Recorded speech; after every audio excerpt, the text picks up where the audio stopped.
There was a teacher at the community center where we practice at, and she was interested in my children. So COCA left information for us to follow up on the scholarship program. It's so many amazing children that have the talents and skills that want to be a part of such a big environment that's not able to afford it. And it also opened up doors of opportunities for them that they may not have an opportunity to see if they weren't a part of the scholarship program. Oftentimes with arts programs, it's like Mary Poppins flies into the room with her little umbrella and dumps down, does her little thing, and leaves.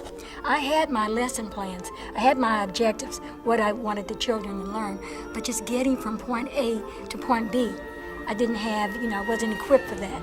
And what she wanted was for her students to learn about the civil rights movement.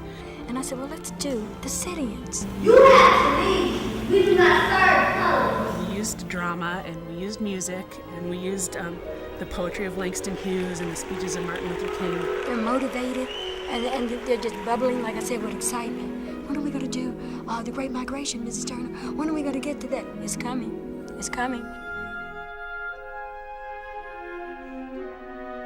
Last winter and spring, I worked over at Man with ESL, English is their second language. And the teacher at first, she thought we were nuts. How are they going to do poetry? They'd have trouble asking for a hallway pass. Some of the teachers said they had never heard them speak yet when we first started.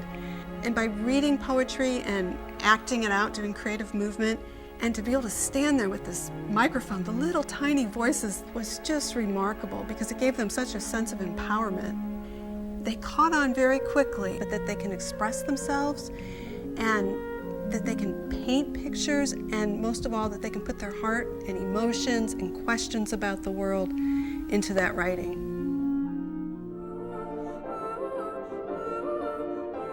Being able to take classes from people who are known worldwide just by their first name sometimes it's amazing to be able to shake their hand, to be able to talk to them. And it's such a real experience, and it's something that happens all the time here at COCA, which is something that you don't get anywhere else. It's one of a kind. You'll never be able to get that experience anywhere outside of COCA.